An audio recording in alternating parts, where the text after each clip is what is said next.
Hello there, let's get going. Day 20 of the beginner boosts is coming up.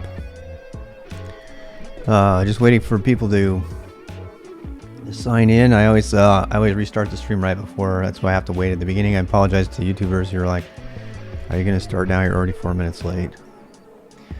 Yeah, but wait for the little mark to come on saying that people are here again. Somebody let me know that we're back. And drop the music. There we go. That was not copyright music, so we're probably fine. Watching day 18 of the boost. To catch up, great. It looks like, I mean, me changing the time to 90 minutes has been, it looks like it's been a thing because people have been more motivated to keep going and to stay up and try to keep up, which is good because it can be hard. It can be daunting to try to keep up. Well, let's go ahead and jump right in. We have a lot of stuff to cover today. So we're going to cover structured data. What is structured data? So first of all, what's data? Let me just ask anybody out there, what is data? Data. And you can't say that it's like something from Star Trek, Voyager, Star Trek, whatever. Which one was it? Generations, I think.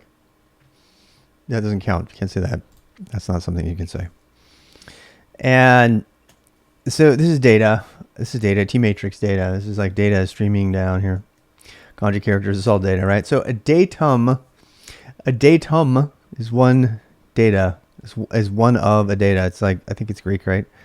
What does data mean? Where did it come from? So I swear to God, I'm trying to make this not boring, but we have to start talking about this. Data is information, usually in the form of facts and statistics, to be analyzed. Such tasks require the worker of a process of a large amount of data. This will make like data analysis and all that stuff. So we have a lot of really great streamers right now, actually, who are doing data analysis, data science. Nick Wan does data science. Is a really great streamer. I love him a lot. But everything is about the data today. Everything's about the data. It's more than ever before. I mean, there's entire careers in data and that, data science, which apparently a lot of people don't like that term in data science. I went to a machine learning meetup once and people were using the term data science there. They're throwing it around and they're like, oh, I hate that term. I'm not completely convinced that of all the reasons for it, but they just don't like it. It's too nebulous. But data is the thing. Now, whether you are, a cyber ops professional, security person, or you're just doing a system administration, you need data. You need data. In fact, one of the reasons Perl got so famous was because it early back in the 90s was because it was able to handle processing of data and make it look easy to read and all that stuff. From the very early times, way back in early IBM days, people have been doing databases and they've been putting data in, in a structured way. And we're going to talk about all of that stuff in a very rapid way so that, in boost fashion to just give you a sense of what it is that you need to know about and where you can go to learn more, some resources you might consider, but what you might consider to get yourself boosted on your way to whatever else you want. Big data, yeah. Big data has come to me. So what does big data mean? So I'm following. A lot of times I'm doing this just because I'm trying to emulate, something that you might want to do instead of me. What is big data? What is big data? So big data is a field that treats ways to analyze, systematically extract information from other deals with data sets that are too large and complex to deal with by traditional data processing application software. Data with many fields offers great statistical power. Okay, I mean, it's a very controversial topic as well. I mean, I don't have to tell you. You probably already know that, the use of data and privacy. Data privacy is a big issue. There's been a lot of stuff in the news about that. There actually seems to be lots in the news all the time about data science and data privacy. But actually recently, Google just released a whole bunch of stuff about how they're processing your data internally so they can't kind of track you and have it be associated with a person. I like what they're doing. I like they're trying to be more honest and open about it, and I would much much happier giving them money for, making great services and stuff than having them, indirectly sell my privacy to somebody else. So, and that is a huge topic. It is a really huge topic. And the only real relevance it has today, though, to the stuff we're doing today is how much does this apply to, what you need to learn in terms of being a technologist and stuff. Now, we could talk a lot about data privacy and those issues and stuff, but we have a lot to cover just in the sort of, technical area of it, in terms of like organizing data, communicating, stuff like that, because the main reason we even brought this up is because no matter what, you're going to be dealing with it. You're going to be dealing with data at some level, whether it's just a configuration file that has stuff in it, whether it's your notes for school, whether it's, a language specification, whether it's something that you want to break up into parts and add them together and see how many there are. Just yesterday, I had to write a script where we had to count how many different namespaces there were in our Kubernetes cluster. And so I had to write some code to parse a lot of data that wasn't really organized to be counted, and then create, a count of how many namespaces we had.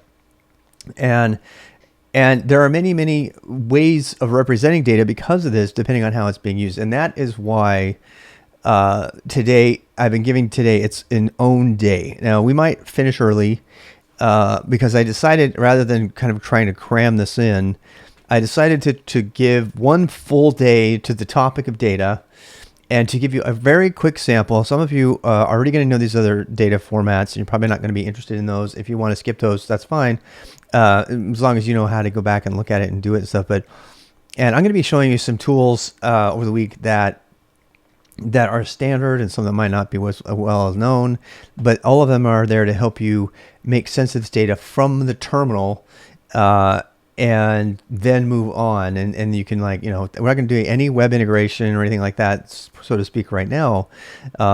Usually when people talk about data and databases, it's immediately a conversation about how to make it visible on the web, which is really ironic because that's not how it started, right?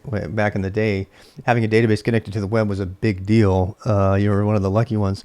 And now pretty much everybody's got some form of, data attached to web and stuff like that. All right. So, another piece of this too that I did want to talk about is data. What is data? And the evolution of data, or utilization. And I don't know how else to say that. I used to have an entire course just on data at SkillStack because it is really a big topic. So before we jump into the specific types, I want to talk about how data starts out in a company or organization, and its process of growth, and how to deal with it at each stage along the path. And then we're going to talk about the formats that you might run into based on where that project, that team, that company is. And this is actually an opportunity for me to really bring a lot of experience to talk about that from Nike. Believe it or not, I was Nike's webmaster and internet webmaster. I was responsible for helping lots of internal teams at Nike come online and get their stuff out. And that meant that I had to sit down and I had to sort of be the systems analyst, the business analyst with the team, and establish what their needs were. And before we go into this further, I really want to understand. I want to help you understand that knowing the needs of the team and your customer is the really important thing here. So, and how it's going to be maintained long term and stuff like that. And this, of all the stuff I'm going to talk about today and this week, this is probably the most boring, but it is story time. So this, I'm going to just jump right in, and I'm going to give you an example of sitting down with one team. So I sat down with one internal team, and I think it was a sales team, and they said, well, tell me about your process, right? What are you doing? What are you doing? You go, well, all our team, we go through and we do ourselves, and we have our accounts and our contacts, and we all have a spreadsheet, You guys know what a spreadsheet is, right? If you don't, that's going to be the first thing we're going to talk about. Spreadsheet, Microsoft Excel, usually these days Open Office, LibreOffice, or Google Spreadsheet, which is actually really cool. Google Sheets, despite the fact that they own all the data in it pretty much, or they have access to it, are pretty amazing. But whatever, I love a good spreadsheet. My grandpa's grandson on that, he was an accountant for a school district, and so they said, yeah, they had this spreadsheet, but this is where it gets interesting. So this team's entire process for data management was to fill in the stuff on the sheet and for all of them to send their identical spreadsheets to a single person and have that person cut and paste the fields from each person's spreadsheet into the common spreadsheet. That was their process. And so they're asking me like, well, why would I ever be interested in SwooshNet? Why would I care? And, I was like, well, you could centralize that sort of thing. You could make it so you could, we were basically talking about, there's that huge corporations, Salesforce, and that do this kind of thing now, who've made a whole business model of this. And at the time it was like, well, why don't you consider, a database or putting something together? And so for that particular organization, though, I didn't, put them down for doing that. That was what they knew. And so they knew, to spread that, and they had all their calculations. They were all written inside of the spreadsheet. And at the end of the day, knowing how to use a spreadsheet is a really important thing. We will open up a spreadsheet that tomorrow, and we'll at least play around with one. And I'll talk to you about the different forms of CSV, comma separated values, which is what a spreadsheet exports to usually. And I definitely don't want to abandon spreadsheets. And because a spreadsheet is something that can work for you immediately, you don't have to have any additional technology. You can just use a spreadsheet. Now, you can't use it from the terminal. This is where you have to use, usually a graphic interface of some kind, and it's one of the better usage of a graphic interface, even though Lotus 123, which is the killer app that was responsible, I'll talk about this tomorrow, for the creation of personal computing, not Lotus, it was actually VisiCalc, but it became Lotus later. It got bought. So that became the number one way to get going with data. That's the same way that this team at IBM, at Nike had pulled it all together, and they started organizing everything, and they sent their data to each other, and they did. So, but for that team, the solution was a database. So I believe at the time we were using something called a SQLite, which is a database where it's basically this idea of rows and columns, and you put the data into one table and another table, and I'm really simplifying, but then you have people be able to get to that in some way. And I think we were using Access at the time. That was what they wanted to use. There was also a bunch of Mac people who had a different Mac version of it. So, but the data then gradually got bigger, and it would live in a small table database. But back then there really wasn't the option for these configuration file intermediate steps. And so I want to start, we can talk about that. The next, by the way, there's other groups in there who would using Access. They were using SQL Access, which is a database that has a language that comes with it that helps you identify how things are going to be, how they're going to connect with each other and stuff like that. And so that was at usually the highest point. There was nobody specifying their own languages or anything like this in there, but we are going to talk about that so that you can understand. This is how I learned many things about the internet, was by reading the specifications in the spec language. So that's why that's on the list. All right, so let's back off a little bit, and I'll give you some examples of each one of these. So Delimited. And I guess we can decide how deeply we want to go into. What I really want to do is I want to use our shell scripting that we just did yesterday. Okay. And so this week, even if we can talk about what it is really quickly on the first day, I want to spend at least a full day, a full session, writing code that deals with data of that type. And then you can mess with it and learn from that and learn how to use it and stuff. Okay. We're going to be doing it in shell, even though you can do it in lots of languages. So let's go through the first one. So delimited data. Delimited data is just got something that what does delimit mean, guys? Anybody?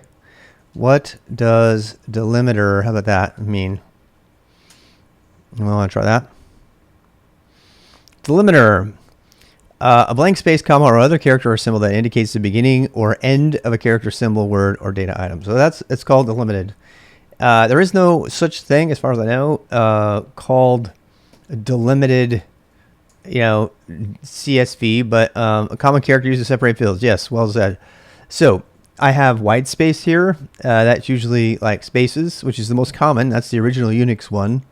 And you'll see a lot. Sed was designed, and we talked about Sed before. Sed was designed, and TR and cut, and those actually cut, not TR. They were designed to deal with spaces, white space being the delimiter, and that's also what all the loops and shell and everything are set to do. But you can also use tabs to separate things. You get in the database area more, you'll start to see tabs and bars separating things. In a properties file, anybody play with Java properties? We'll go look at one in a second. But anybody use Java properties? Java properties is another way to indicate fields. These days it's kind of the same as an environment file. CSV, this is the most common, is called comma separated values. The problem with the CSV, and we're going to get there, I'm going to tell you about this, is that CSV, it looks like it's super easy and it's just delimited by commas, but it's not. It's not. There's comma delimited files, and then there's CSVs, and they're not the same. All right, so it's really important you get that. So let's actually try a little bit of the first one here. So we already did this, so let's just give you a really simple example. If I do row, how about this? Users equals, and we're doing it. We're doing Rob, Doris, Otto, or something like that. And so now that is a one row, if you will, of field data. Now it's just one, right? But you can think of it as a line and have fields or columns. Okay, and it's got white space in between. Now I could have made it so that it's like this. I could have done it any way I wanted to, right? And it's still just white space. This is the default for shell. So I can actually already loop through this, and I wanted to kind of show you that tomorrow, but well, I'll put it in here tomorrow. We'll write it. So I can already loop through this. We've already done it for I in, and if anybody's wondering why I didn't cover IFS before, this is why. So for I in users. Now notice that there is no quote around that. That's for a purpose. We want it to expand. Do echo I can change I to name. I just am so used to typing I because I type it fast. But you could do name if you want. Echo name, done. See that? So we are already processing data. We're already doing it. When we're doing shell in the command line, we're already processing data. We are splitting that thing up one white space at a time and doing it that way. Now, if I wanted to do, I suppose tomorrow we'll spend a lot more time with CSVs and stuff because I'm kind of doing a little bit of it now. If I wanted to change this up, so let's say the data actually was delimited with, and want me to put commas around something, me wanting to expand. Did it really? That's not good. So if you put commas here, and that might be a reason to, not always use it. But so let's put dashes in there, right? Like, oh no, what can I do now? Was it quotes, double quotes, right? Oh, commas, yeah, okay. So now what? For name and users, I get 1. Why? Because it couldn't split it. So let's try to split it now. How can I split this? Well, shell comes with this thing, and if you want to read about it, you can go read about it. It's called IFS, and I'm going to get it right. It means, what does it mean? Input field separator, I think, is the actual name. Input field separators. Okay, this is normally set to space, tab, and new line. See the white space splitting for more details. All right, so there's more there you can read. I don't want to spend time on it right now. So if we want to do that, right now we have this thing, it's not splitting, right? But I can do this. I can say ifs equals dash. I don't even need the quotes really. I don't think anyway. And now when I do it, it'll split. Thank you. My internet artist friend Doris had a segment on Austrian TV that I just got to watch. Oh my gosh, that's awesome. I have to watch a couple more times though because their dialect is so thick. Yeah, that sounds awesome. My wife's got family on television. All right, so did you see what it did? Now watch. If we go chat, if we change this back, what if I put a whole bunch of dashes in there? What's gonna happen? Anybody want to guess? Okay. So it does think that every one of those is an individual thing. It doesn't collectively put them all in there, unlike spaces, which I always thought was interesting. And that's probably explained someplace. I've never had a need for that, but that's probably explained someplace in that man page. You can go read it. So there you go. I mean, that's how you do it. Now, there is a time when you might want to put line returns. Like if I were to start out with, let's do this. So if I start out with data, are there ways to group fields even if is in IFS? I'm not aware of any. So yeah, I'm not aware. I think you can only do the one. Yeah, we can go look at it. I mean, if you want, well, I was going to do that tomorrow, but if you want to do that, we can go to IFS and put field separator. And in the man page here, you guys can go read about it. White space splitting for more details. I think white space splitting is special. I think it actually will do more than... Now, obviously, other languages are much more precise in this kind of thing. I don't see it, though. Let's see. White space. See the white space splitting section. I don't see it. White space. After parameter expansion, command substitution, and arithmetic expansion, the shell scans the results of expansion substitutions that do not occur in double quotes for field splitting, and multiple fields can result. The shell treats each character of the IFS as a delimiter and uses a delimiter to split the results of parameter expansion. So there you go. I find it interesting that you can have more than one space and not more than one dash, but I've just accepted that my whole life, so I'm not about to challenge it now. so you can split it up that way. Now, the more common way to do this is, so let's say you have a file, users, must move users to users.txt, which is there no? Okay. So Rob Doris. So here on Rob M. I mean, I don't need to be crazy with this. I should probably do my set keys so you can see what I'm doing. All right. So we have Rob, we have Doris, and we have Rob, Doris, and company. Auto, we'll say. All right. So, but the reason I'm saying this is because I want to show you that. You know, you could have different things there. Now, how do you go through that? Because you can't just go by spaces, right?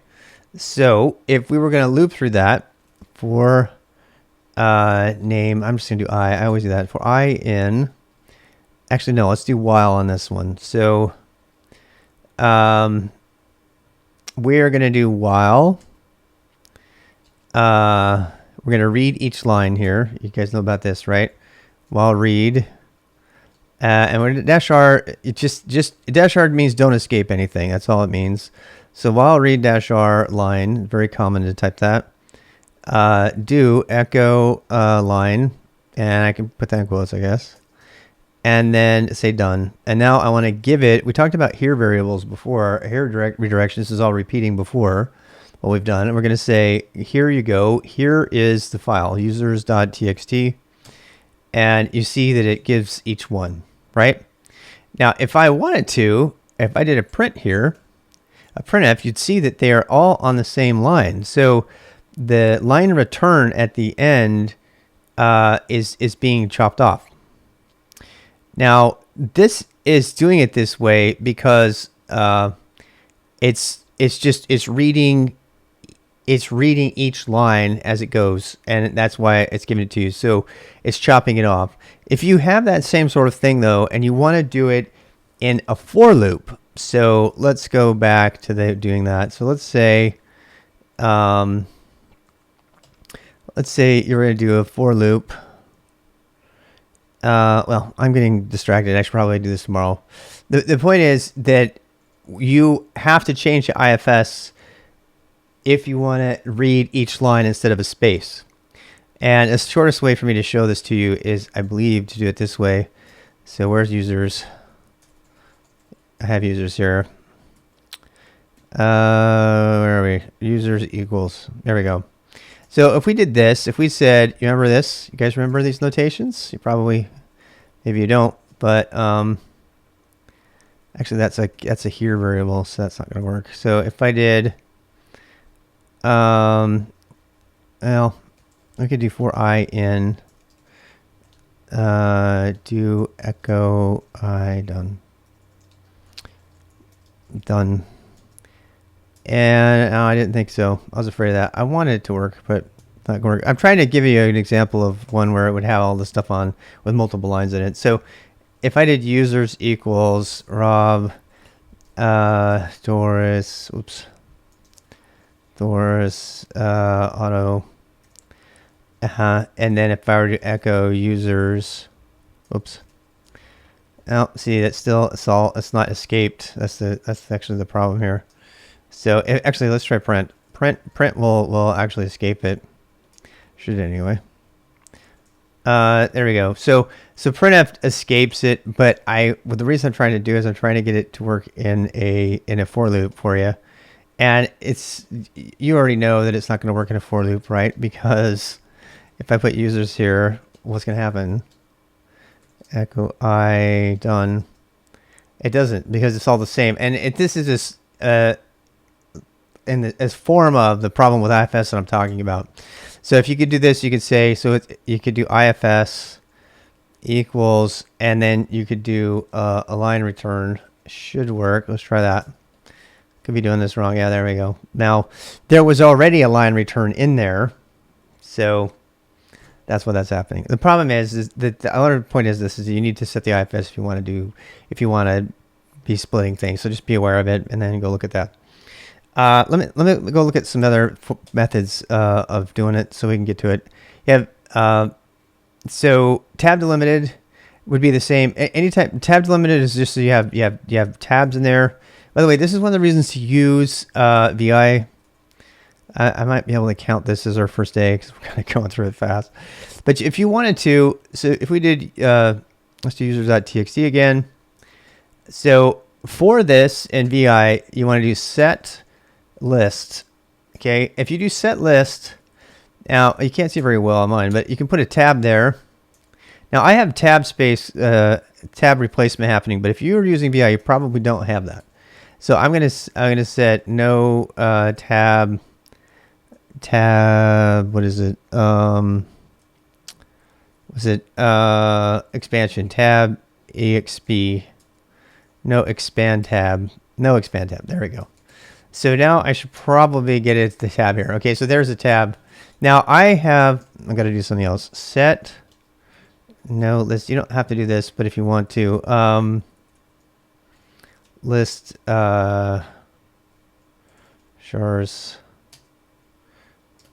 I think it's list chars. Is it?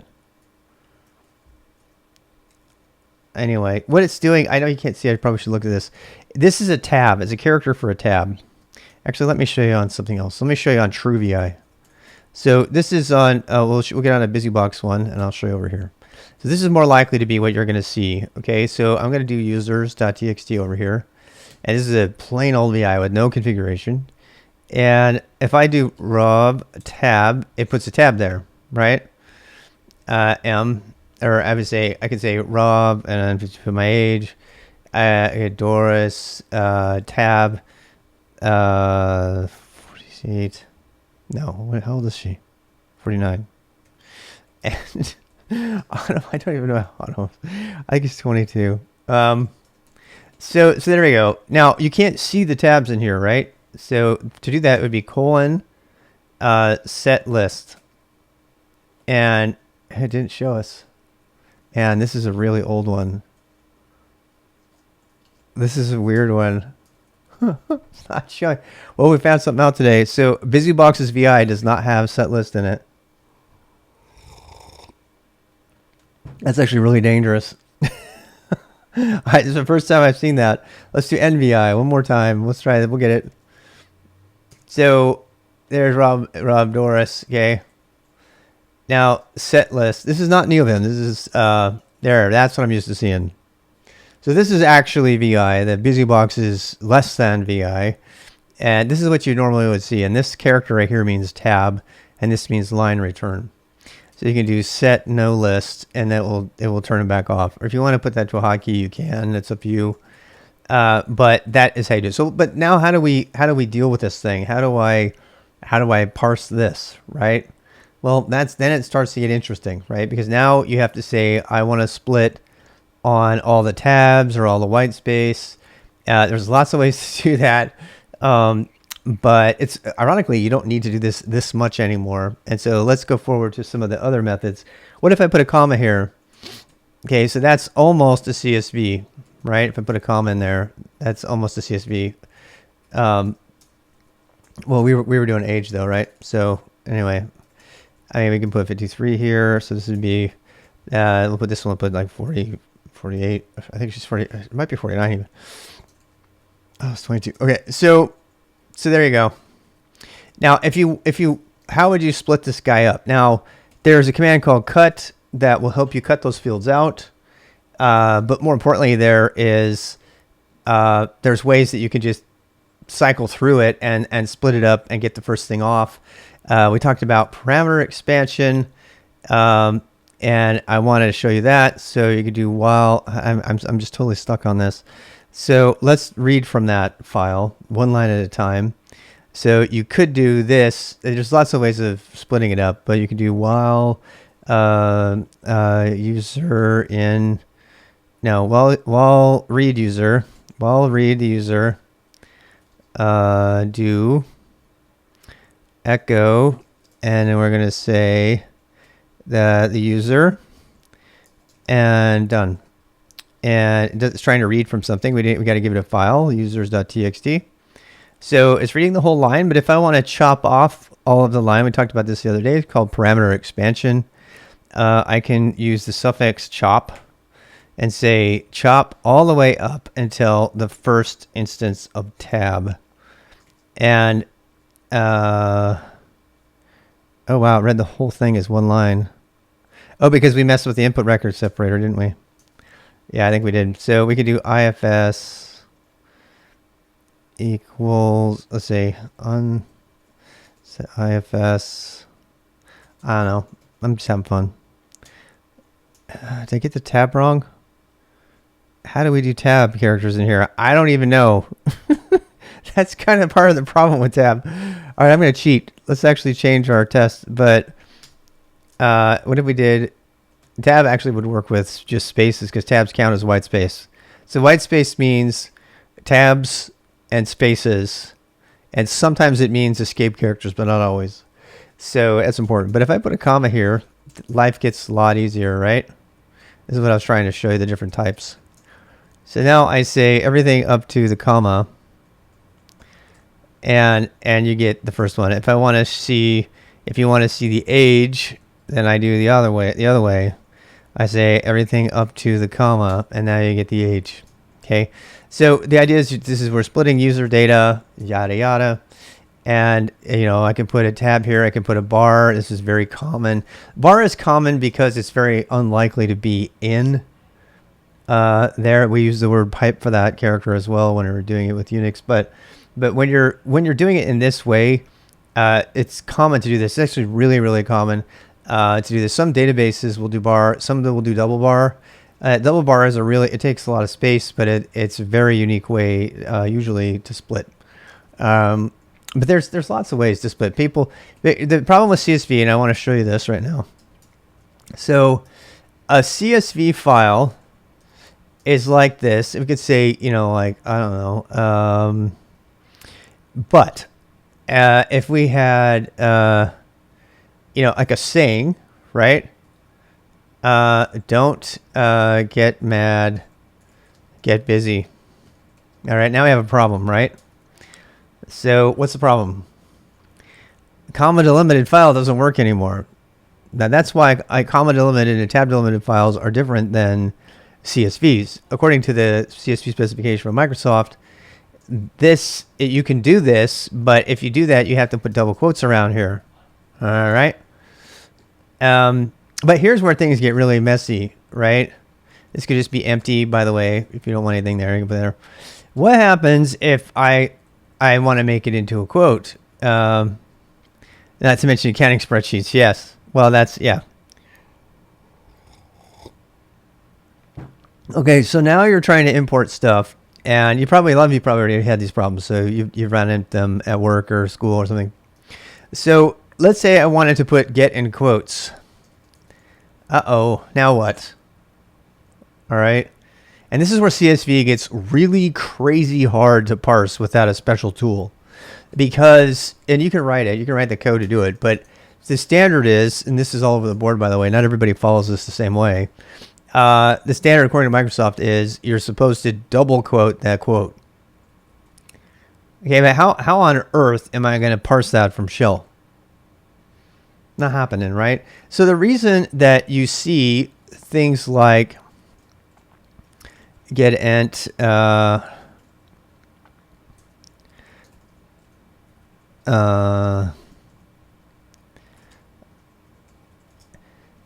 reason that you see, so get ent will grab the entry from a database. Hi, Peter. You give it the first database name. Get ent grabs the entry from your Etsy password file or whatever else is. You can also just grep it. But the point, dog. Just a second.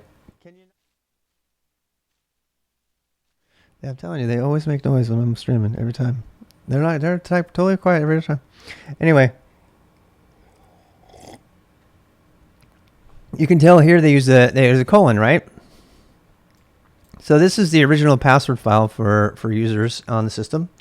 The file is an Etsy password. I'm not giving up any information to show you this. And you can see they even have different color formatting for it because it's so predictable. It's been the same thing for 2 decades, 3 decades. So it's a thing. You can parse it. Now that's super easy to parse. You can use any form of parsing it, and some of the fields can have stuff in them. So like, for example, this one here is I don't know if you saw that, but there are fields that have commas and spaces and all this stuff, right? And so they've chosen to use another character for the delimiter. That's a very common approach.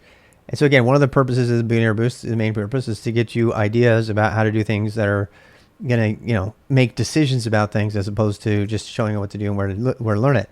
So that's, if you're designing a system like this, and for a fact that it's just all going to be one line at a time, you might either consider white spaces, you might consider tabs. Tabs are problematic, as you saw. We had a really hard time parsing the tab from the shell because tabs are, /tab, and you can't really type a tab there. You know what I mean? It gets kind of hard that way. So just use something that's unique to the file, like a colon or something, and then that will be the thing that you can split up the file on, which we'll do more tomorrow. We'll actually use cut and sed and Perl and awk even, and show you how to split those different fields up. But CSV, no way. CSV would be a pain in the butt here, right? Because we don't want to. And I actually think CSV is an inferior format for that reason alone. They did not think about it very well. Most people, when they export spreadsheets, export to CSV, but you can also export to tab delimited and to, tab delimited is nice for people when they know that the tab stops are in their control. Because then when somebody opens up the file, it looks all nice and pretty, right? And to have the other stuff look nice and pretty requires extra work on your part. All right. So, but we're burning through the time here, and I did want to show you these different main delimited formats. Believe it or not, the other formats that we have to cover today are relatively simple. We'll be able to go through them really quickly because we're going to spend a lot more time on them later. By far, the most common delimited data that you're going to be dealing with from the command line is white space delimited, comma delimited, colon delimited, that kind of thing. It's going to be hands down the most common. Now, the second most common thing that you're going to deal with, and we'll leave this container go. You love containers. I just threw all that away. Just like that. The container just cleaned itself up. I love containers. So properties files. Properties files kind of are the same. Let me see if I can show you one. I brought them up just because if you do any Java coding, God help you. I'm just playing. Please don't get offended. Okay, properties is a file extension for. Can you believe they actually made the whole extension .properties?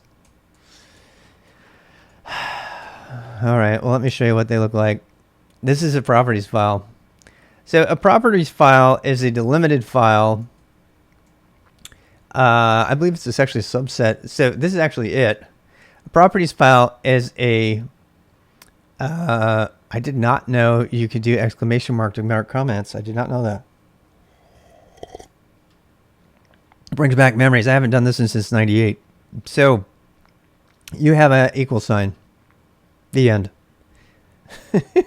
So the name of the thing is on the left side, and on this side is a thing. Now, wait a second. Can you do line continuations? Oh my God, I forgot about that. What a horrid format. So apparently you can do line continuations with stuff like this. I really like that I get to show you this because, you know, I showed you some of the problems with CSV. I showed you the problems with this. Well, guess what, people? Never fear. I know I'm sounding like the ShamWow guy, but as my wife says, you don't need it anymore. God bless JSON. There's a good chance you've already heard of the JSON format. And JSON, I think Doug Crockford gets credit for having invented it. Let's make sure. He wrote JavaScript, the good parts, and rated JavaScript linters and stuff like that. He's been around. He's kind of an old curmudgeon now who gets complained about. Well, not unlike me. But he's the one who created it, pretty sure.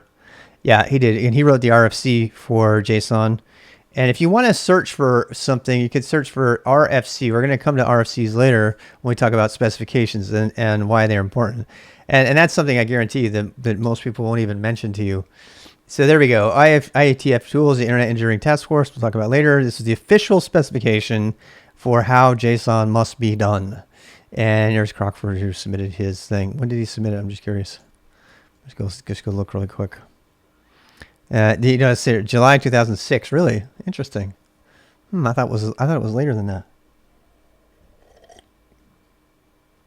Oh wow, this has been obsoleted. So that was actually one of the earlier ones. So anyway, I'm getting ahead of myself. We're going to do all about RFCs in a bit. So what is JSON? A good chance you've already seen it. Okay.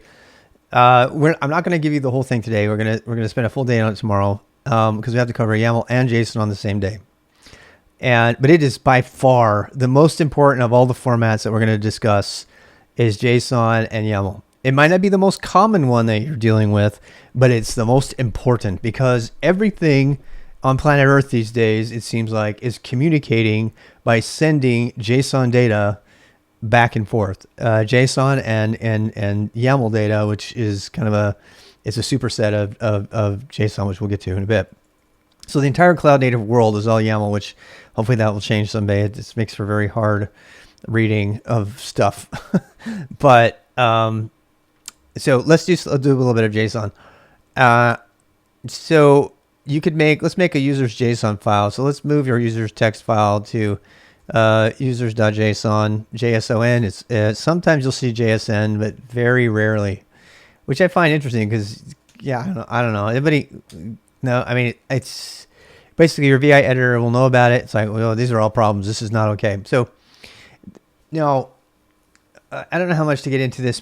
Tomorrow I'm just going to write it and show it to you, and then tomorrow we'll talk about the fields and stuff. I think JSON is one of the most important languages. It is a language, by the way. It's a declarative language. That structured data format language thing. It's just as much as XML is a language, right? Markup language. It is a really great thing when you learn it because it helps you understand the universal ways of representing data across all languages. In fact, this is so common. The reason it's called JavaScript object notation is because when we write one of these, we're literally writing a JavaScript object. And I'm really fighting hard to not get bogged down in the details here, but so you'd have a name. White space is fine. You just cannot have line returns. That's the number one reason people use YAML instead. So you could use name here. Actually, for name, you could even have this. You could make this yet. It's called a compound one. And you want to try to do these, you can. If you've never, chances are you've seen it before. If you've done command blocks in Roblox, they're JSON. Anybody done that? Anybody ever do command blocks in JavaScript? I mean, in Minecraft? You're writing in JSON. So, like if you want to get the killer bunny, you have to know the exact code to put in there. Yep. So you can do first here. You cannot use single quotes. It has to be double quotes. We'll go through all this tomorrow, but I wanted to give you a sample. Last. I'm going to get rid of these here. And, all right. So this one doesn't go on there because why? Same with that one. Did it right? I might be missing something here. I am missing something here. I am. I'm going to go check. Here's JQ. We're going to use this tomorrow. You're going to tell me if I have a problem, which I'm probably sure I do. Yeah, the settings file. Yeah, VS Code settings file is in JSON. The terminal file is in JSON. If we want to have another record in here, we can add it. We can put it here. Okay. Now, strictly speaking, if I do that, I have to make this whole thing an array. So now this one, there's multiples in here. It's not formatting. I don't have my auto formatting on for this. I mean, strictly speaking, we're doing indentation and everything like that. We should do it like this. We should pre-print it. My JQ will do that for me, so I actually don't need to do this. So let's do that. So let's do JQ users. Okay, so JQ, thank God for JQ. I talked about it the other day when we were talking about sed. JQ is the way, it's a language. It's a really amazing C program that parses JSON, and so you can actually make queries and get specific fields. So check it. I can do this. I can do. You should always put this in double quotes. So I put it in single quotes because why? Because it actually will work without it. If you do it up to a point, it will do it. So you can do like I want. Well, if you do the whole thing, I'll just do the one. But if I do, well, as soon as you start to put a bracket in there, right? If I want just the first one, I do 0. So now it's item 0, right? Counting starts at like day 0, right? Just like that. So there's day 2, right? Did I copy? Well, let me do something here. JSON. Let's change this so there's another name at least. Doris and Kapner. All right, so let's do it again. So now we see, so you see it, that sets the whole thing, right? But if I want all of them, I can do this. I can say I want all of them, but I only want to see the name. Oopsie, what did I do wrong? What am I doing wrong? I'm doing it wrong. I think I'm doing it wrong. I know I'm doing it wrong. I'm sorry, I'm kind of under the gun here. It's because I didn't make it. Is that it? No, it's got to have a dot in there. Oh, wait. Duh. It did it. It did exactly what I told it to. I just want the first name. Yeah. Okay. First. All right. So there we go. So there's the first name, right? If I put -r in here, I get nice. I mean, it'll do -r for you automatically if you pipe it into something, right? So, but let's say I don't want the quotes. So take the quotes off, and you can actually combine them all together and all kinds of stuff. And there's just many different cool things you can do with this. You can actually make it into a string. You can say, I want the first name. You can actually say something like this. You can say first, first,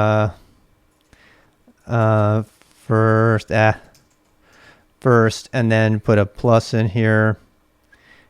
and I might have to, there we go. So you see what I'm saying? I mean, it's just sky's the limit. I mean, you can do, spacing and stuff. So the reason I showed you that yesterday, I said something kind of controversial, but I believe that the tools like JQ and YQ have obliterated a large reason that Perl was used, which was to create this kind of organized data and find meaning in data that didn't have any structure. Well, the theme for today is structured data and why we have it. And in 2021, we have several very substantial ways to structure data that are already being used universally to communicate. And we didn't necessarily have that before. Now we do. Okay, so that is JSON. And maybe during the JSON day, we'll do some resume stuff. There's another version of this, which I'll briefly describe to you. And let's try this. Let's do something else. So let's take that users.json file and convert it in. I mean, and this is really hard, right? What if I wanted something with a line return in it?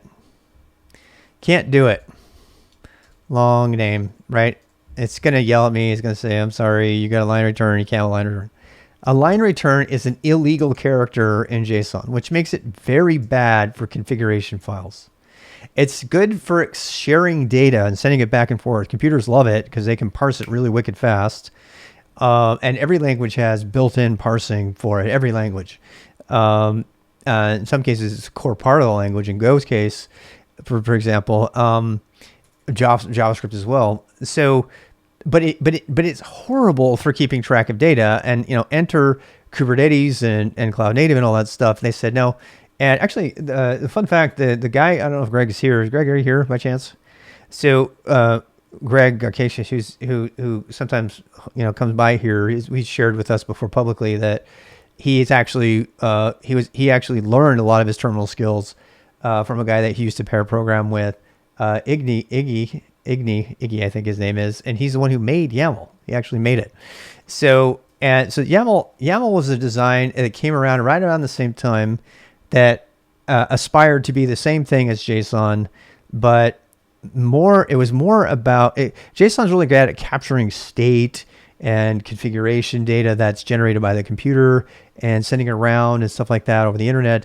But it's absolutely horrible to maintain by hand as a human.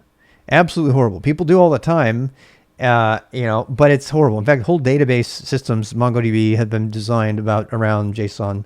Everybody kind of went JSON crazy for a while. And now you could say in 2021, the world is YAML crazy. In fact, cloud native engineers and programmers and applications developers are sometimes called YAML programmers because they spend their whole day writing YAML. And fix an issue with the resume to PDF script. Oh, did you really? Well, that's nice to hear. So this is the next. Okay, so the language that we're about to do is called YAML, and I want to prove something to you before we begin. So there's actually a tool called YQ, which is YAML query. It has a slightly different syntax, but first thing I want to prove to you is that everything that we just did is also YAML. See that? So I used a completely different tool that has a slightly different execution interface, and it worked. And the reason it worked is because YAML is a superset of JSON. So I can have a file that has .yml. I can change this file to users.yml or YAML, whichever one you want.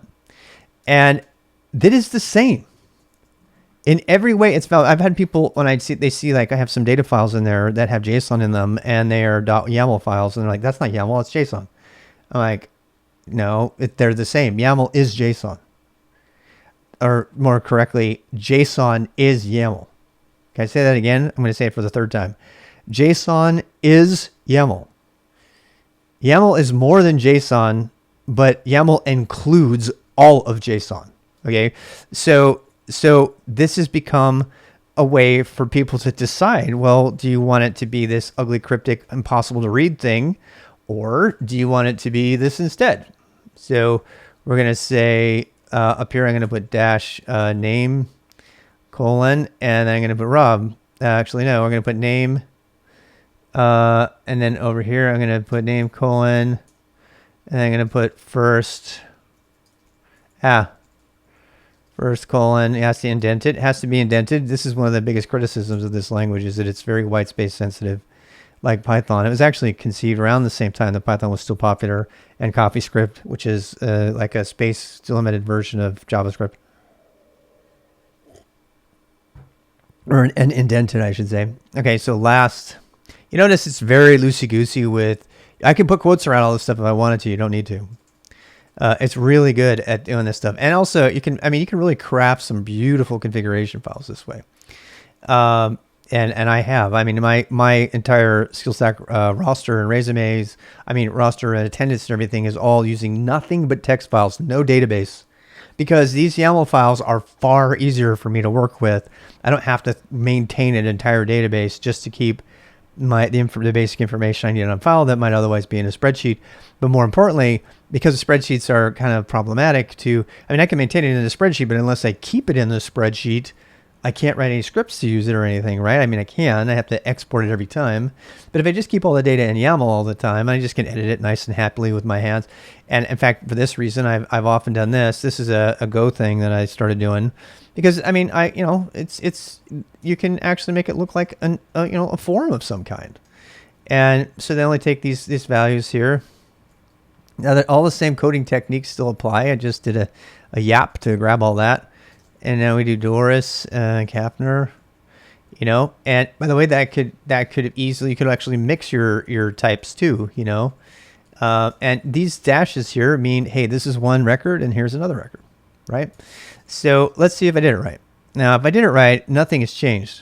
I didn't. I failed. I fail. So what's wrong? Oh, because I uppercased everything. So let's change it to be name, and then the tilde converts the case. So there we go. So I actually really strongly prefer initial cap when I'm using YAML. A lot of people don't like it. I love it because it makes readable files. They read kind of like resumes. In fact, my CV is YAML. Here's my CV. This is my CV, my whole thing. So it's all YAML. This is a database. But see how pretty it looks? In fact, I'll confess something. The IBM gig that I applied to, again, I actually sent them YAML, and I thought, well, I wonder if this will fly, and it didn't make it past HR. HR has to have it in a certain way, a PDF, or they can't deal. It would have been really cool to like a tech, but nobody else really appreciated it at all. But as you can see, YAML makes for beautiful files. You want to see what that file would look like as JSON? Should we try it? Let's do YQ. How about this? YQ. E data. No YML. All right. So, I did a pretty good job of keeping it. It actually outputted in YAML instead of JSON format. Well, all right. I think I can actually change the output to JSON. That's not it. Which one is it? For to JSON, J. It's J. J. So there's your JSON. Aren't you glad that it works? That's so much better than sed and awk. So, but would you want to write that? No. You probably wouldn't want to make that, right? Particularly the big paragraph ones. If you were trying to maintain, it doesn't look horrible, but it's not. And also, I made very short lines, which doesn't really show off JSON's ability to put everything. Yeah, there. See the summary. See, the summary is kind of all over the place because it doesn't wrap like that. To identify blocks, yes, you can. You can see blocks right where they begin. Hey, Greg. I like it. Some people love it. It's up to you. The great thing is that JSON and YAML are the same. I don't know if you heard, but I was talking about you and Igni. So that's what you can do. And so actually for tomorrow, one of the things I do want to show you, I had a lot of people asking about this, about how to structure your data for your resume or your CV in a way that can. I was telling him that you actually pair program, but you said that publicly, right, with the creator of YAML. So you probably heard me, your ears were burning or something, because I was literally talking about you. JSON is easier for me to look at the data, and YAML is easier for configs. I agree. A lot of people, there's lots of opinions here, and the great thing is you don't need to go one way or the other. If someone told me that I need to administer JSON files all day, every day for cloud native Kubernetes and data and Docker files and stuff like that, I would shoot myself in the head. Get another job. I would never do it. I mean, config files are bad enough. I mean, you know what I mean? It's like, so, I mean, just to give you another sense of this. So I don't know. Let me do get. Do I have any Kubernetes stuff here? Do I have any pods on my local kind database? Oh, I do. K inspect or describe. Okay, describe client. Let's see, pods. Pods client. Is it pods dot? Well, I don't know. Let's just do describe. No, I try to describe. What else do I have running here? Do I have any namespaces? Get namespace. These are all things that you can say I want the output as JSON. See that? I'm using these cloud native stuff that I do all the time. So you can say I want JSON output. You can say I want YAML output, and it'll give you the YAML data. So the YAML data format is and JSON are at the core of not only all web API, communication between applications on the web, but also all cloud native stuff, which is basically just a big web applications interface. It's a big API. It's a really, really monstrously huge API for container orchestration and management and stuff like that. We're gonna learn all that. I just wanted to show you that. So that's one of the places you would run into it. So actually knowing that this API version field comes first and the items in it, stuff like that, is in some sense a syntax that you have to memorize as a cloud native engineer or developer. You actually have to learn what the different fields are and know where they go. For example, if you leave spec out here, it won't work, right? You'll get complained at. And it's a lot like coding. It literally, people joke all the time about YAML coding, but that's my daily job these days, is writing YAML code. So it's 8:06. We only have 25 minutes left to cover the rest. But I wanted to talk about this one at length because of that.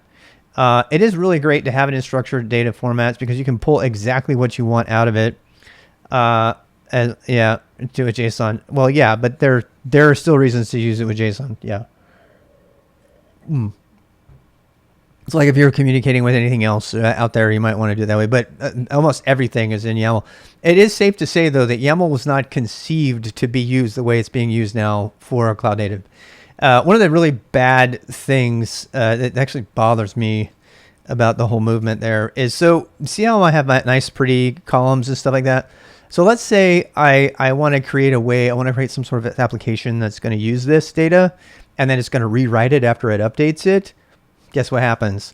If I try to do that, if I do, even the best programs that keep a track of your comments and stuff, none of them will prevent you from losing. Wait, where are you? Here we go. Let me see if I can find another one. So none of them will keep you from losing your formatting. So what am I getting at here? So if I were to do YQ data.yml. So this is what I would get. So let's say I wrote some program that made some change to the file, right? And then I wanted to manipulate it, and then I wanted to write it back as a different file or something. New.yaml, right? This is my biggest pet peeve with all the tools, because YAML was not designed to be read and processed and stuff like that. It was meant to be maintained by humans, and now that we're so integrated into systems that are writing it, I believe it's kind of defeated one of its primary advantages, which is that it didn't drop stuff. Look, I lost all my formatting. What one do you want? I mean, it's not horrible, right? It's definitely not horrible, but it's not this finely crafted, beautiful thing that I made here, right? And I could have comments in there and all that stuff, and the comments would be kept, but they would be squished together and all the white space would be eliminated. And there's really no guarantee as to the order. And some tools that do this will actually move the order of stuff, because there's really no guarantee that stuff has to be in that order. But most of them are good about that these days, thank God.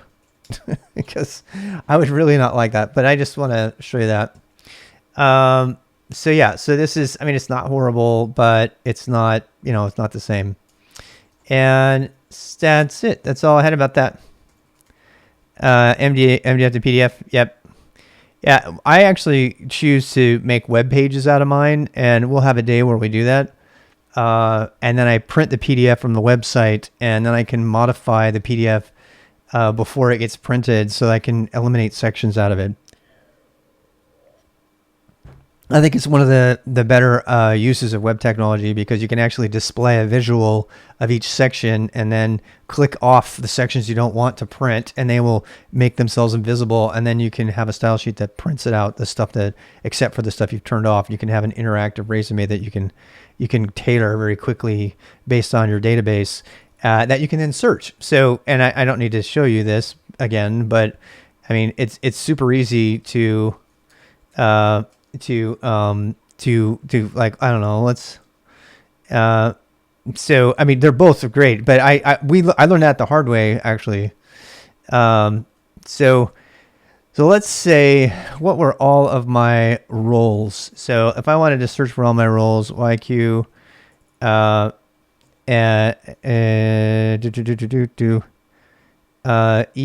let's do .data.yml. That's just going to be the whole thing. Whoops.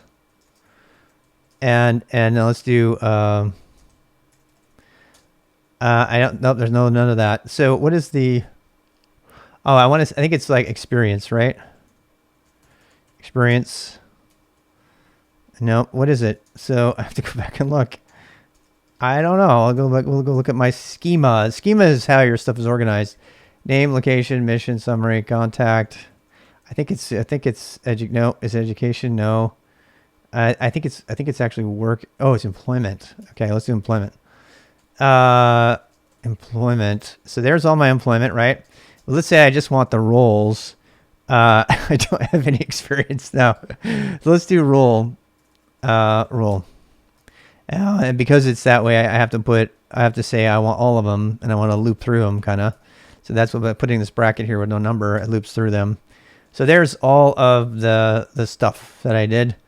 And I mean, you can now combine them with other stuff. You can count them. Okay, so I had 26 employment roles, whatever. The thing that's really great about this is you can script queries to your heart's content. I mean, you can just write all kinds of amazing stuff there, and you can come up with your own schema for what you like, or you can agree with your friends and community that this is how we're going to name everything in our resume. And you can actually share resumes and make a database of that. There's already efforts to do that with JSON resume that I don't particularly agree with, but it doesn't matter, because you can make your own. It's like, you can do whatever.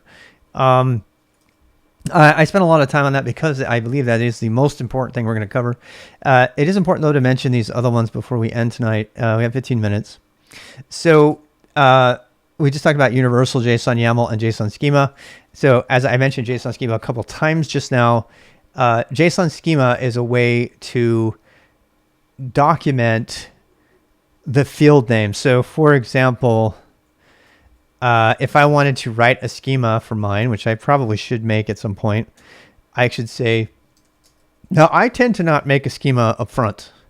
I will just let the data kind of organically emerge. It's called domain modeling. The process of coming up with what stuff is named is called domain modeling. So when you're going through all of that, you want to make sure that you just let yourself be kind of open to different changes. And when you get that, though, then this is the schema. So in my schema, I would say I have the top level field is name. I have another one called location. It is a string. I have this mission. It is a paragraph of text, blah, blah, blah. And stating what your data is, what kind of data it is a schema. Now, as I said before, the real reason I would help people learn JSON and YAML first is because you automatically gain an understanding of the different data types. And that's what we're going to spend tomorrow on.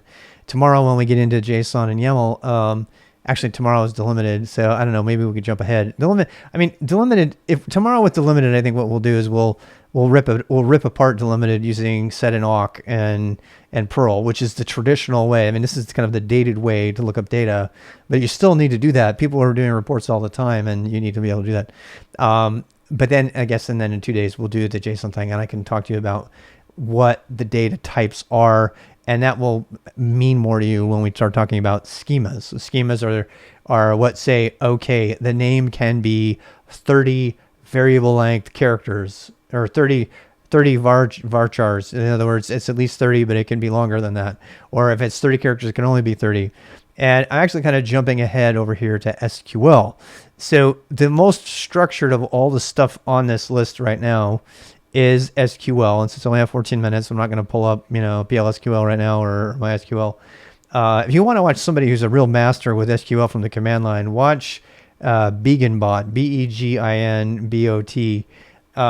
He's a crazy fun guy, and he constantly is using SQL. I mean, it's just like his natural go-to thing, and it's really fun to watch him. He's really good at using SQL. So that is something you can go look about. Most people these days find SQL to be very cumbersome to work with, and we will get into why. Mostly, it's because the standard query language is not designed to work with flat files like we just used. Flat files are files you can open and read and manipulate directly with an editor.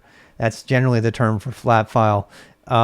When you have databases, because of their performance intensity and stuff, usually some of the more serious ones, SQLite, which is what we'll play with, actually uses a flat file, but it's welcome to borrow. May I join you? Lol. So structured query language is something that came out of IBM and is really, really old, and actually predates personal computers, even Linux. It goes back to the very beginning, like, with COBOL and Fortran and languages like that. I mean, since there's been mainframe computers, there's been SQL. So it came out from academia. It's very formally specialized. They even have things like fifth normal form, which ensures your greatest performance when querying data. And I'm going to say something that's a little bit politically incorrect, but nobody needs that anymore. I mean, there are some very specific cases where querying data and performance of how you're querying data is super duper important. And so you have to optimize, how do I go through this data and everything, and you get really formal about it. But most applications today, Twitter, for example, was started on, I think, MongoDB, which I don't know. I don't know if that's right. I mean, I know they moved to Java because I know they started on Ruby on Rails, which actually no, Ruby on Rails is either Postgres or MySQL probably. Anyway, so there's lots of different variations of database engines, SQL engines, and we'll get into the SQL versus no SQL fight later when we talk about that.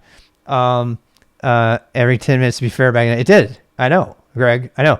And so they needed a more high performance thing. We'll talk about that when we get to SQL. But so the argument for using SQL though is I have enterprise level data that is being accessed, at multiple times a second or a nanosecond. It's like high end performance for data queries and stuff. And the fact of the matter is that today most data, what you're talking about, data engineers? Oh no, I know data. No, look. Okay, so that's fair. Okay, okay. Never mind. You're right. I mean, I work for a high performance computing center, so I'd be shot by my very team. But I'm talking to beginners here. Okay, so the reason I'm putting it in terms like this is I think that people overly stress about their data too early, particularly engineer types, and I think if they spent more time in an agile way iterating and creating applications that use the data, that their domain model would emerge, and they would spend less time. I've seen teams, and believe me, I love domain modeling. It's like one of my favorite passions to do. I like drawing the pictures and all that. I used to do all of that, UML, which is a way to draw things, and they have entity relation diagrams and all this stuff. I love domain modeling and coming up with the things of the system and the data in it, which are sort of related.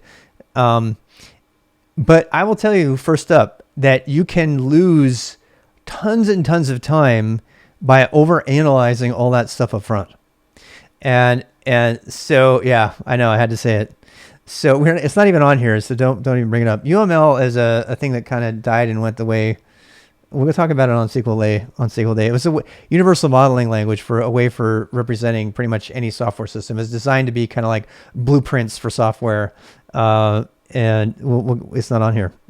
However, there is something that's far more important on here: ABNF, EBNF, PEG, and PEGN. And yeah, so INI and TOML. Some of you may have actually done INI. I wrote one of the first standard libraries for Ruby. It's not there anymore. I have a copy of the original for the INI language. I also made the logo for TOML. I was really obsessed with TOML for a very long time. If you've done any Rust, in fact, this is the first time I heard about Rust. The first time I heard about the Rust language was just overlapping conversations, sort of informal conversations with people that were dealing with cargo. So cargo files are written in TOML. This is Tom's obvious markup language, and it is a way to represent the data. And I'm trying to find a good example of a TOML file. I don't have anyone around here. So Microsoft invented INI, and the INI is basically, I mean, it's kind of a configuration file, but not really. Man, I haven't done one of these in a long time. See if I can use that. I actually started to use TOML as the basis for a project I called Flat System FADBA. It was files as database, and it was a way for you to combine multiple directories with files of a specific format, in that case TOML, and then use them and be able to query it without having a database engine at all. But you have the power of it. And now we've surpassed all that with YAML files these days. So users .ini. And so this is another one of those cases where INI files are TOML files. So here I would have something like users. Correct me if I haven't written one of these in a long time. This is kind of embarrassing. I used to do this all the time. No, Terraform is HashiCorp language, and that's not on here at all. In fact, thank you for reminding me. We need to put that on there because that's oh, there it is. HashiCorp configuration language, HCL. Yeah, HCL is a big thing. We have to talk about XML. HCL. Yeah, and that's the Nginx sort of like configuration. Nginx has its own configuration file format, which is completely independent. It's a web server that you need to know. So the structured data thing is going to hit you from all fronts when you get into tech, and that's why people are kind of congealing around, these certain ones that are easier to understand than others. And let's get rid of you. Anyway, I don't even remember how to do this. I mean, it would be like first. I think this one might be. I think this is how you do it. I don't remember. But you would, in this kind of thing, you would never use. So you would do, it's actually kind of a weird one because it has a little bit of JSON in it as well. You know what? Let me just show you. I don't want to get it wrong. I'll just go show you. Zero click info for TOML. TOML's obvious minimal language. Yep, TOML.io. Yeah, I got them. I actually helped. Oh my God, they put the logo on there even. I made that. I've never seen this page before. This is cool. This is really great. So yeah, they decided to get it to make it a little bit more contrast. I mean, it was an obvious logo to come up with. Come on, guys. It's kind of a joke. So this is the TOML document title. I mean, this is a much better example. So when we talk about INI, we'll talk about this. So it's got kind of a thing. It's primarily for configuration, but for people who want configuration files that look like configuration files, that look like code. The reason I was sold on this above every other reason was because of its ability to do multi-line text, which INI files do not have. And YAML has it really. Yeah, I know. There you go. That was me. That was literally me. Yeah, I've done this before. TOML logo. You guys don't believe me? I'm gonna prove it. There it is. There's wait, what? Confirm my settings. Okay. Give me a sec here. Update. All right. Are we good to go here? Are we good to go here, Chrome? What's up with that? Yeah, there it is. My glorious logo. Our Milstein added logo files.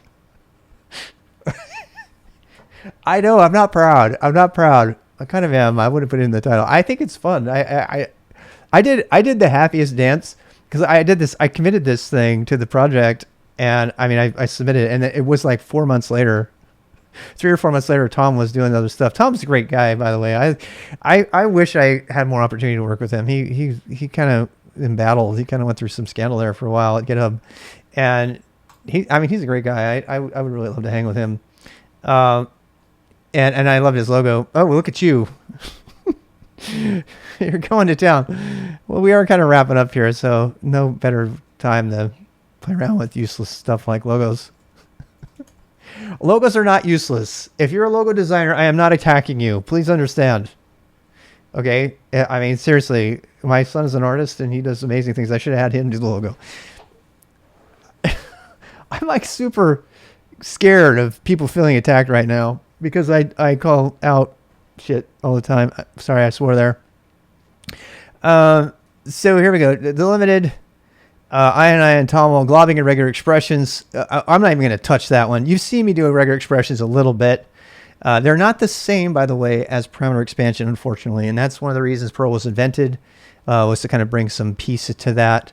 Okay, so we have 5 minutes. I want to put a plug in for specification languages. Okay, so the reason I at least want to give this 5 minutes is because there's no better way to truly understand a language or a syntax or an API than going to the docs. When we say read the fancy manual, we mean it.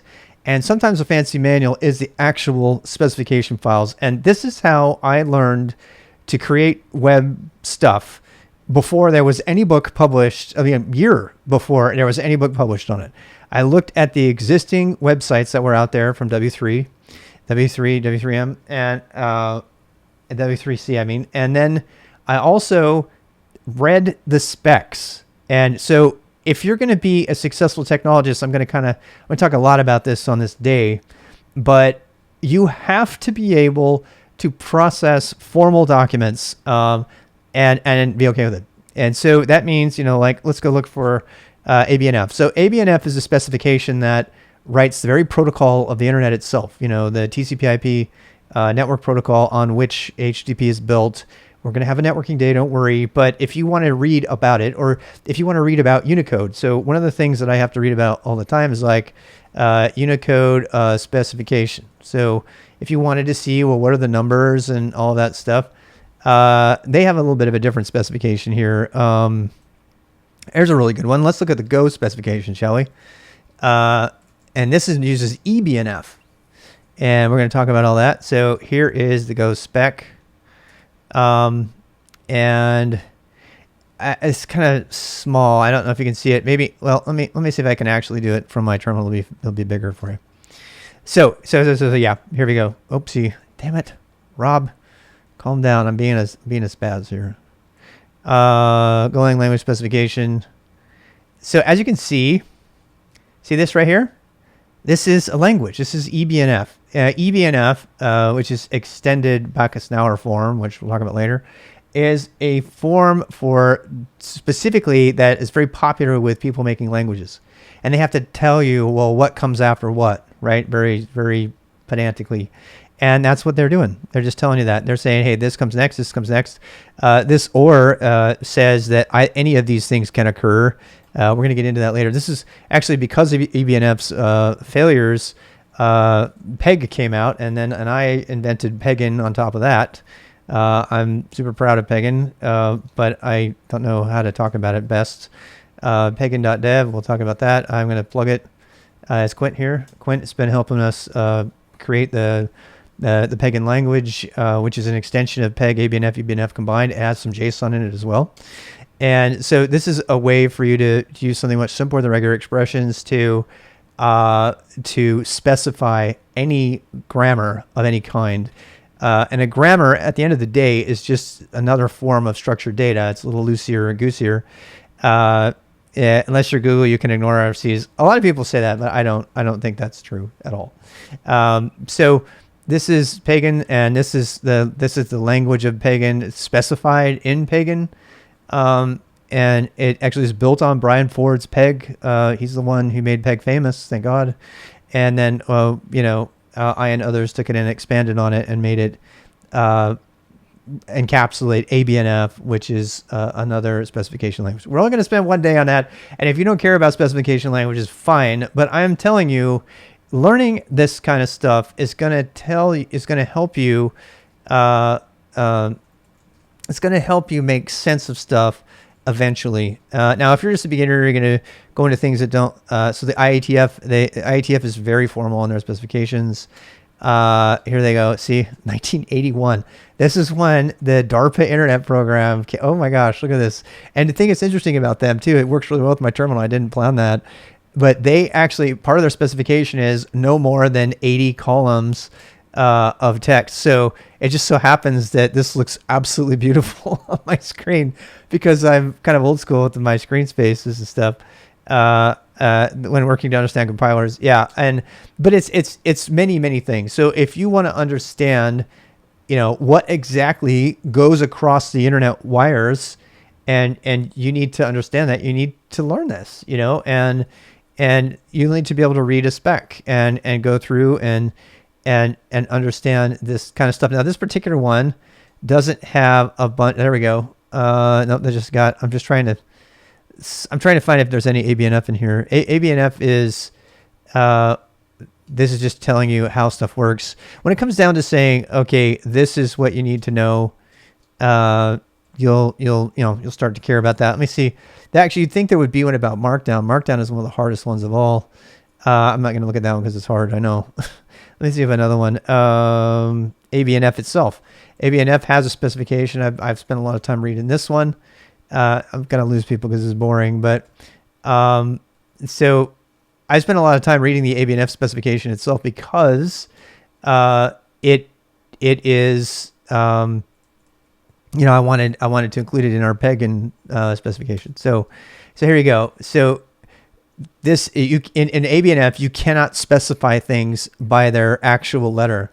You have to specify them by their hexadecimal notation.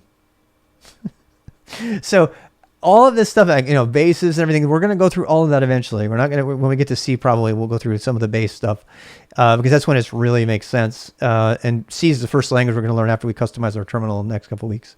So then we're going to come back and we'll do all of this. There's foobar, good old foobar. And it tells you how the rules work. So this is the specification of the specification, blah, blah, blah. And now you know, and that's all you need to know. I'm sorry to force that on you. It's very boring. Grpc and Protobuf, these, we're not going to talk about them at all. All of Kubernetes is built internally upon gRPC communication, which stands for Google Remote Procedure Calls, which pass around Protobuf, Protobuf is a specification about, at the binary level, how to send data over the wire as fast as possible. And this is enabling really, really high performance computing within a clustered environment. It might be absolutely boring to you, but it's important that you know it's there. This is designed because, web API, the idea for Kubernetes and stuff like that came about because of APIs that were running over JSON and things like that was too slow over HTTP, which is the protocol for web pages to communicate with their server, clients and servers, stuff like that. We haven't covered networking at all. We will cover all that, but just be aware that those terms are there. Don't, at least be able to say what they are. You don't have to really get into them. Shout out to Over the Wire. Isn't that great? Love that. And HashiCorp configuration language is something I discovered a couple of weeks ago. And this is, Terraform uses this, which is a tool for, infrastructure management and planning. And I don't want to go there. Infrastructure as a service kind of stuff. But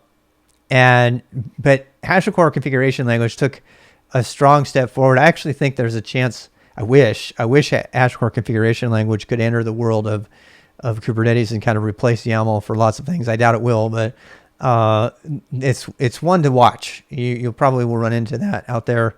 XML is the favorite to hate on, If you've ever used an SVG image, with vector graphics, poster or something like that Tama logo that I had there, you're using XML, and XML is sort of a cousin to HTML.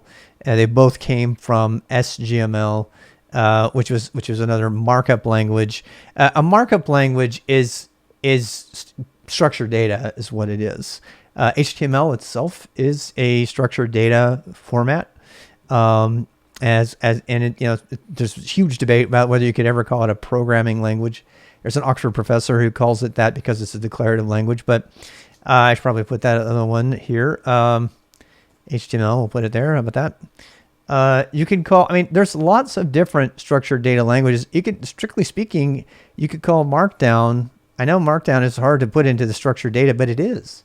It's more of a markup language or a markup language than it is a structured data language. It's not, but you can use it as structured data. Encoded binary in XML, I would rather not.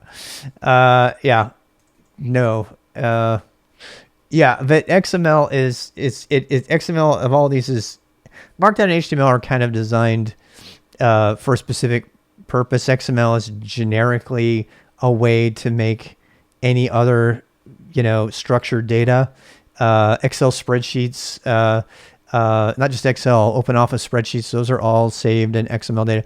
We're not going to cover these at all, but just know that they exist and that's something you should probably know. And I don't know if we're going to have a full day. We'll have fun with it these next couple of days.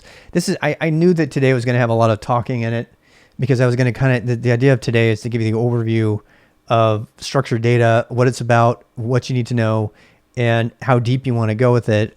I just barely mentioned the word regular expressions because I don't want to scare you away, but you definitely have to learn them eventually, and we'll spend a full day on that. And so for the rest of the next, 4 or 5 days, we will be, ripping apart structured data in fun ways, kind of like we did at the beginning today, and making stuff out of it. It's much more fun to be making stuff out of it. And speaking of which, Nickwan Data Science just went live. So we might have to go raid him today. In fact, I think I'm going to do that. I'm going to go raid Nick because he is the data man. So we're going to go do that right now. Does anybody have any questions? I know this has been a lot to take in. Not getting into regex, but getting into regex. I'm just reading some of the comments off screen. I had to write a regex because people told us to use one lib to parse hashtags on the front end and use another lib in the back end. And I wanted to match a hashtag. A word is not a word example. Is there a regex config to match whole words that are words? Yes, absolutely. Or did it? I did it with ORs and lookups. Yeah, you can do both. You can do ORs and lookups, but there's word boundaries. So \b depends on the regular expression language you're using, though. So Leonardo, make sure that you're here on the regex day. We're going to go through as much of that as we can within 90 minutes. We could spend a full week on regular expressions. We're not going to. Okay. We have not covered Git yet. Nope. And here's the problem. So this is something important for me to cover. I have been trying really hard to find a natural progression of the learning. And the problem is that we're getting to the point now where you could have like 2 classes at the same time. And so things are splintering. Do you know what I mean? Like, it's good stuff. I love Protobuf. Yeah, I love it. I actually did a whole video series called Over-Engineering Your Resume in Protobuf. I still want to do that. I want to put my CV as a Protobuf series over WebSockets on the internet. Say, you really want my resume fast? Here you go. Just as a project, just as a silly, stupid project, right? So the question about Git, we haven't done anything with Git yet because we have to do Git and GitHub. We can't do Git and GitHub until we know how to use the terminal, and we can't do any SSH until you know how to configure SSH and you know how networks work. So we have networks here. So this is case. Let me just give you in case you guys are trying to decide whether to come back or not. So we're going to be doing structured data for about a week. But after we've done structured data and shell, nothing will stand in your way as far as configuring your system. And this is kind of a revelation I've had this year. people struggle with configuring writing your own vimrc or even their own bash rc because they don't know how to shell script. They don't know how to shell script, and they don't know how to put, data like their notes and stuff into structured data format. Once you have those two things down plus markdown, sky's the limit. Sky's the limit. Everything else is built on top of that. And so yeah. So here's where we're going with this. So after we learn the data language, now it's time to customize and configure. And so we're going to spend at least a week going through interactive bash shell, why to use, the bash shell RC. We're going to go through my bash shell RC specifically because no one covers bash RC files. This is one of those areas that the Boost is going to be overly emphasizing because it's not out there. I have not run into any really good, reliable videos or content about what to put in your bash RC file and what not.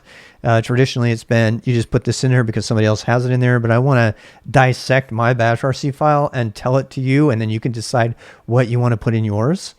Another thing too about doing the structured files, we're now ready to use Docker.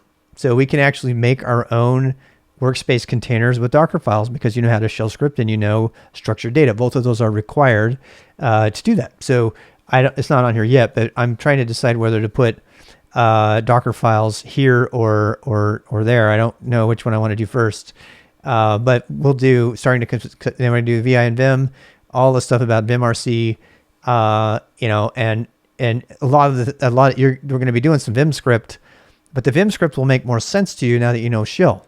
So when you see an if statement or an event handler, you'll know what that is. I mean, and you can just say, that's how they do it in Vim. And you don't need to, if you want to go and use NeoVim, I strongly recommend against it. You will at least know what you're looking at when you look at that.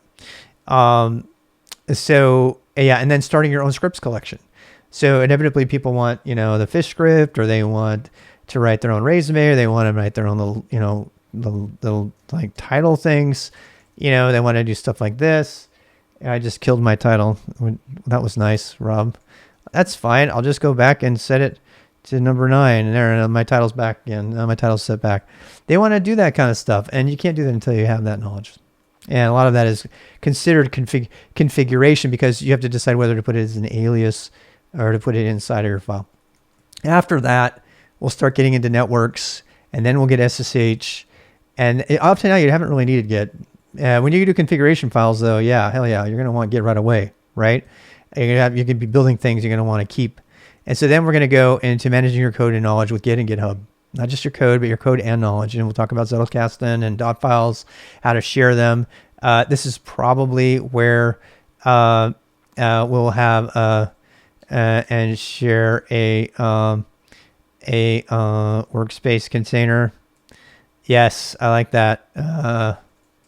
Container. Yep.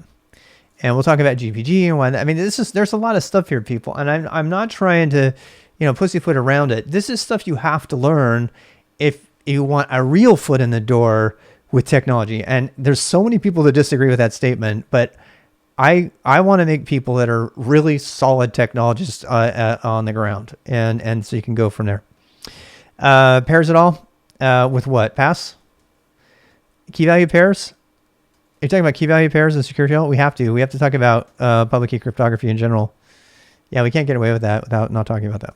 So, and then what? We're going to talk about, so we'll fully grok the terminal and config files first, and then build up on top of that. Yeah. And then we're building from the terminal up. We're building from the terminal and containers, and then we're building up. And then you can do web stuff if you want. Actually, I have a workspace container. We could have a Docker file.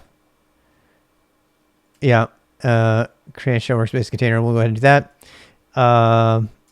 OAuth. Yeah, I don't have OAuth. No, we won't be doing OAuth. OAuth is way too big. That's no. Create and manage content, including web. So this is a full week or so of just basic web development. So there is web development, but it's designed to be in the sense of documents. Web documents. There's no web applications development going on here. The most that we'll do, we'll probably do the CV. The thing that's really great about doing this method, and I did think about this before I went into this, is the project that we're going to do in the web is going to be, we're going to make a statically generated CV resume out of your structured data and all the other things that you've learned so far. And then you'll be able to go in and you'll be able to select off the sections and make your resume and print it out and have it be in your profile and all that stuff. But that will be built upon the knowledge that you've got to this point. If we were to just jump, which I usually did before, if we were to just jump right into web development, you wouldn't have any of that to build on. And so we're gonna do that. This is the thing that people yell at me for all the time. We're not gonna do terminal multiplexers like tmux and me splitting screens and stuff until way later. I mean, this is going to be probably like, I don't know, like day 30. And people want to know about links as soon as they see my stream. They want to know about how to do command line searches and stuff. And this is why I made my own workspace container. If you want to start doing that today, but don't want to set it up, just go do it, right? Let me show you that one more time before we leave. If anybody here wants to start using my container, which I just updated today, you can get Docker installed, and then you can do Docker run -it -run rwx /workspace, and that will start you up. Did I put a flag in there? What did I do? Oh, RM. Sorry. If you don't, you should know containers. If you just want to test it out, you can just put this in here. It'll ask you. It can accept all the defaults, and it will bring you in here, and you can actually run tmatrix, which I've just barely added in here. I added fishies in here. It'll take you a while to download it. It's like, I think it's 1.3 gigabytes right now, but it has everything. If you want to practice searching the way I've been doing some here, you can go do that. You can do search. So it's my exact workspace that I use every day. So if you want to play around with the workspace and you're just like, can I please just have a color terminal? And I don't want to have to deal with this stupid Docker, black and white anymore. I just want to have fun. If you want a POMO timer, if it's got tmux in here, so if you do, you can actually do, you can do tmux live. You can reattach to it if you want to, if you know how to do that.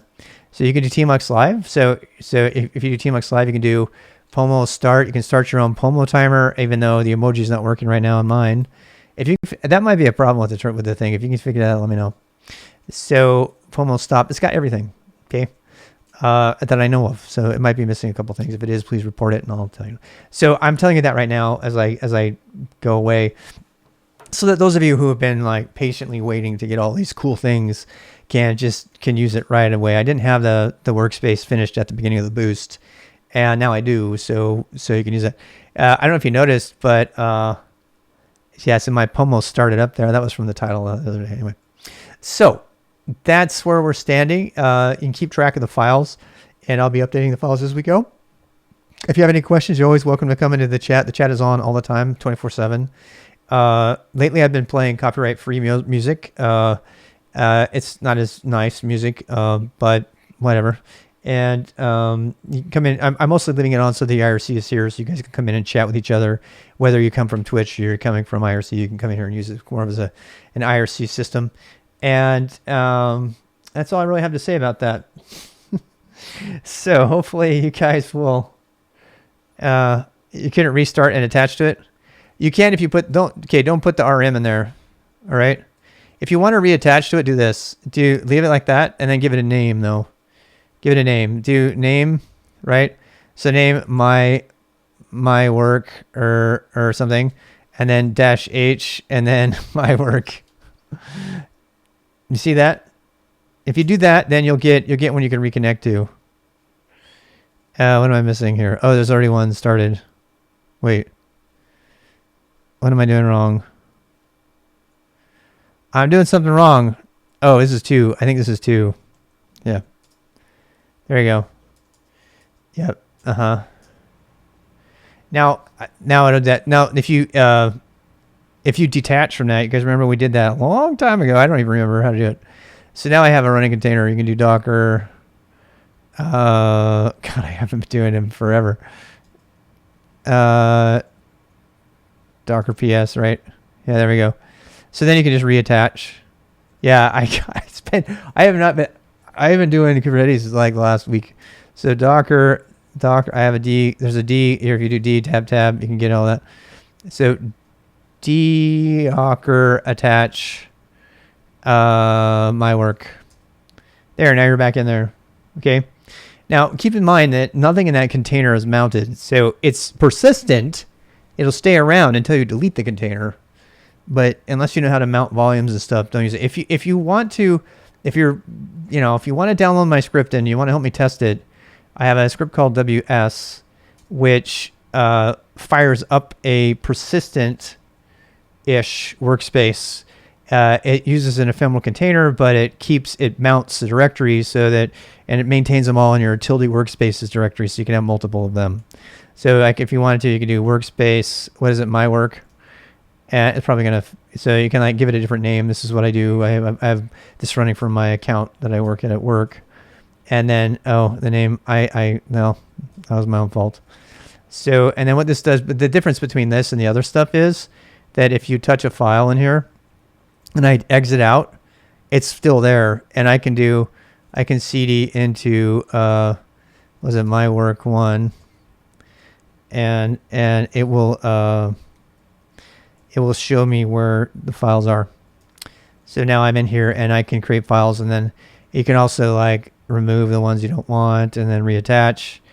That's cool. It already has a my work, but the my work does not have a file. It's interesting. I'll have to fix that. If you want to play around with that, the problem with this one is that you have to get the WS script on your computer, and you have to have Docker set up before you have, it's kind of a chicken and egg situation going on, right? If you want that though, I can give it to you. So give WS. It's been working pretty well for me right now. But if you want to try that, you can play with that. It's pretty well documented. If you want to go look at it, it is a Perl script. This is Perl in all its glory. This is one of the cases where it's a solid case for doing this in Perl. I'm doing this in Perl, by the way, because, and I put a note up here, it's unoptimized prototype because I am going to redo this whole thing in Go. So if you want to try it, there's some documentation there you can read about. And the reason that's nice is that if you're actually going to code on something, anything you code on will stay. You won't have to reattach to it. It throws away.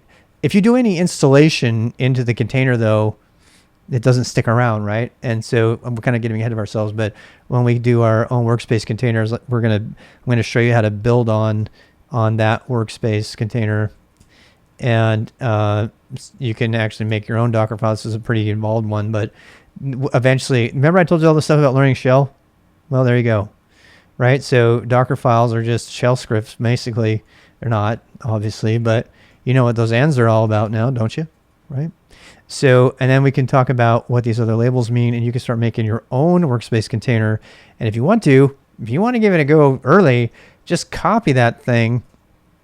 I'll give it to you right now, even. You can just copy that Docker file and mess with it and learn how to do your own containers and just do a Docker build. And you can build your own workspace based on mine. And you can modify it, tweak it, add stuff that you want, take away stuff you don't want. I mean, that's kind of the whole point of a workspace container. And that's all. That's all she wrote. That's all, folks. Gotta go. I'll be bringing the stream back up momentarily with some of that chill techno copyright-free stuff, and I'm going to have the Matrix on here for a while. But I will be messing with videos. I'll be, going through the videos and chopping them up and setting them up and everything like that. And stuff. So thanks to all you for all the thanks as well. And bye.